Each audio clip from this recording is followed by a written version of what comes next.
Patricia Bennett didn't just slide a manila envelope onto the white linen tablecloth, she slapped my entire existence with it. In front of 20 of Boston's most elite family members, she looked me in the eye and called me a parasite. She called me a gold digger while we sat in a dining room illuminated by a $10,000 chandelier. What she didn't know, what none of them knew, was that the very floor they were standing on didn't belong to the legendary Bennett family. It belonged to me.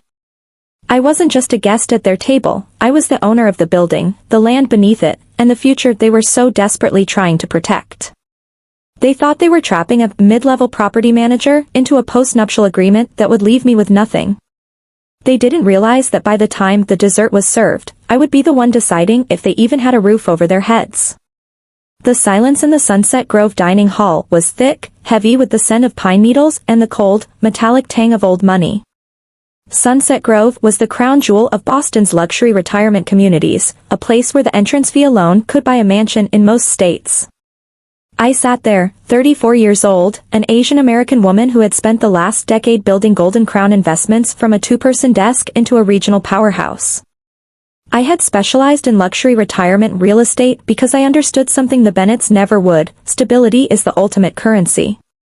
Patricia Bennett, dripping in vintage pearls and a smile that looked like it had been sharpened on a whetstone, leaned forward. "We're just trying to protect the family's interests, Emma," she said, her voice like velvet-wrapped iron. "Surely you understand, dear. Thomas is a surgeon. He has a legacy. We can't have outsiders diluting the Bennett trust." I looked at my husband, Thomas.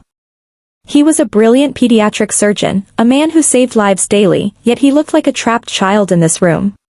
He'd been raised in the suffocating embrace of the Bennett name, a world where your value was determined by how many generations back your trust fund went. "Mother," Thomas started, his voice strained. "Emma and I have our own arrangements. This is unnecessary." "It is entirely necessary," Richard Bennett, Thomas's father, barked from the head of the table. He was a man who lived on the ghost of a reputation he hadn't earned. "We've seen your type before, Emma.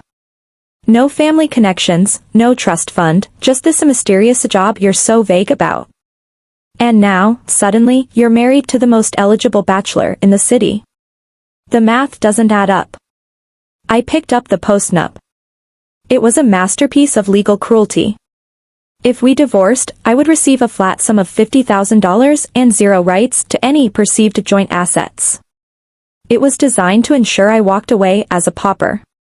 I almost laughed. I really did. The Bennetts thought I was a mid-level property manager. I had let them think that.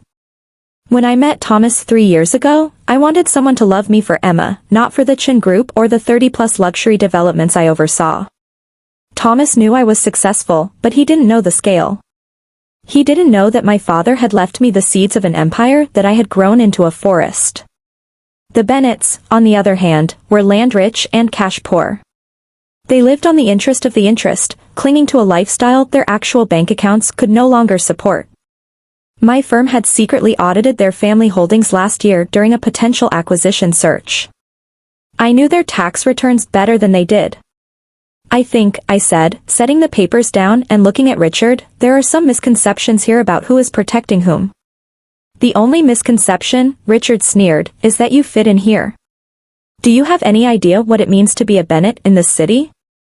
"I do," I replied. "I also note that the Bennett Family Trust has been trying to acquire Sunset Grove, this very building, for the last 18 months. Am I correct?" Richard stiffened. "That is confidential family business." "Well," I said, pulling my laptop out of my bag. "The universe has an interesting sense of timing." The table went silent as I flipped the screen toward them. On it was the Golden Crown Investments internal portal. The header read, "Sunset Grove Holdings, CEO, Emma Chen." "What is this?" Patricia squinted at the screen. "A property management report?" "No, Patricia," I said, my voice dropping into the professional tone that made billion-dollar developers sweat. "This is the ownership deed. My parent corporation, the Chen Group, purchased Sunset Grove through a subsidiary 3 years ago. I am not the property manager. I am the landlord." Richard's fork hit his plate with a clatter. That's impossible. We've been negotiating with a law firm in Delaware. My lawyers, I corrected. And I believe your most recent offer was $20 million below market value. I reviewed it this morning while I was getting my hair done for this dinner. I've decided to decline it. Thomas was staring at me, his jaw literally dropped. He wasn't angry, he was in awe. He looked at the screen, then at me, then at his father, whose face was rapidly turning the color of a ripe beet. You've been lying to us. Patricia shrieked, her poise finally shattering. I told you I worked in property management and investments, I said. You chose to assume that meant I was a clerk. You chose to assume that because of my name and my background, I couldn't possibly be the one signing the checks. You didn't want to know me, Patricia. You wanted to judge me. Chapter 3, The Audit of Souls. The rest of that Christmas dinner was a study in psychological collapse. The Bennetts realized, in real time, that the woman they had been belittling for 3 years held the keys to their social standing. If I went public with the fact that the mighty Bennetts were struggling to buy a building owned by their own daughter-in-law, their reputation in Boston society would be ash by morning. We should talk, Richard muttered, his voice stripped of its gravelly authority. We will, I said, standing up and smoothing my dress. In my office. Next week. And bring your accountants. Because I've decided to conduct a full audit of all Bennett-managed properties in my portfolio. The week between Christmas and New Year's was a hurricane. The family shifted from hostility to a desperate, pathetic kind of flattery. Cousin William, a man who had ignored me at every family gathering for years, sent a massive basket of gourmet chocolates to my office. He was terrified. Why? Because he lived in a penthouse in one of my Back Bay buildings at a legacy rate I'd approved as a favor to Thomas. Aunt Margaret called to ask if I had any insider tips for her daughter's real estate license. Patricia sent flowers. Richard sent vintage wine. I gave the chocolates to the janitorial staff and the wine to my VP of Finance. When Richard finally walked into my office on the top floor of a downtown skyscraper, he looked like he'd aged 10 years. He looked at the floor-to-ceiling views of the harbor and finally realized that the different background he had mocked was a background of absolute power. This audit, Richard said, sitting in the designer leather chair across from my desk. It's aggressive, Emma. You're looking into things that have been handled internally for generations. That's a polite way of saying you've been running sweetheart deals and tax dodges, Richard, I said, sliding a file across the desk. My auditors found that 3 members of your family are living in properties I own without paying a dime in rent. That ends on January 1st. You'll bankrupt them. They can apply for my hardship program, I said, mirroring Patricia's cold tone from dinner. Surely you understand, Richard. I'm just protecting my company's interests. He flinched. He knew I was using his own words against him. I'm offering a 6-month transition, I continued. Market rates for everyone. Proper accounting. No more skimming off the maintenance funds to pay for your country club memberships. If you agree to these terms, I won't turn the findings over to the authorities. If you don't, well, I'm sure the SEC would love to see how the Bennett Trust has been moving money. Richard looked at the contract. His hands were shaking. He wasn't just signing a business deal, he was signing the end of an era of unearned privilege. 2 days later, I was surprised by an unscheduled visitor. Patricia. She didn't come with an envelope or an insult. She came with an old, leather-bound photo album. I wanted to show you this, she said, her voice quiet. This is my grandmother. She started the Bennett property holdings during the Depression. She was a beast of a woman. No one thought a woman could run a business back then, so she had to be difficult. She had to be hard. I looked at the black and white photo of a woman who looked remarkably like a younger, hungrier Patricia. I saw her in you at that dinner, Patricia admitted. The way you stood up. The way you didn't flinch. I spent 30 years trying to protect what she built, and I forgot that the best way to protect something is to keep it growing. I assumed you were a threat.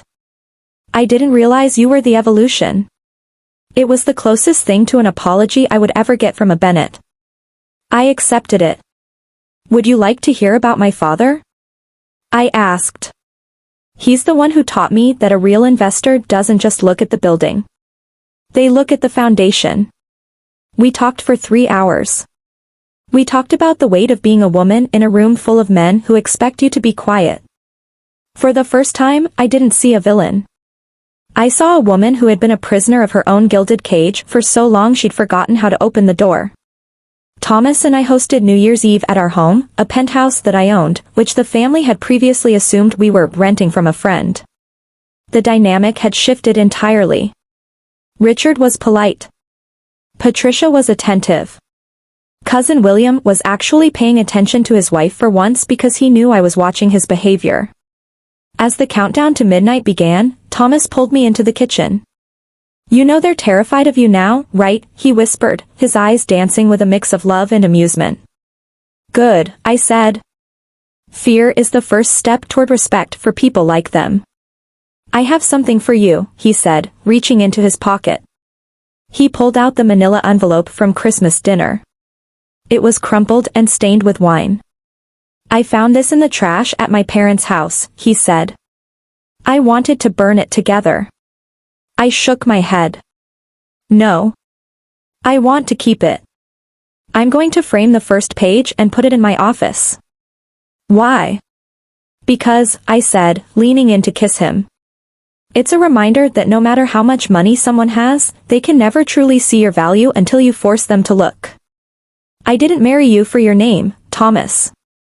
And I didn't destroy your family for revenge. I did it because a house built on lies can't stand. I just gave us a better foundation. The post-nup still sits in my desk drawer.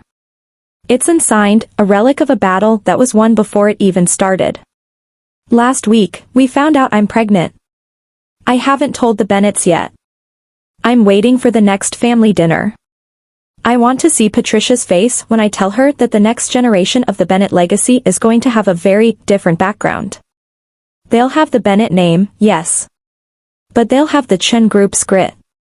They'll know that being a gold digger is for people who don't know how to build the mine themselves. The ground in Boston is finally solid. I've audited the trust, I've cleaned up the corruption, and I've turned the investor girl into the matriarch. Justice isn't just about proving people wrong. It's about building a world where they have no choice but to be right. I am Emma Chen. And I don't just protect family interests. I create them. If this story stirred something inside you, don't scroll away in silence. Tap like, it tells us these stories deserve to be told. Subscribe to Vengeful Goddess for unforgettable tales of betrayal, resilience, and justice, stories you won't hear anywhere else. Turn on the bell icon, so the next story reaches you the moment it drops. Your support keeps these voices alive. Because sometimes, revenge isn't loud, being heard is.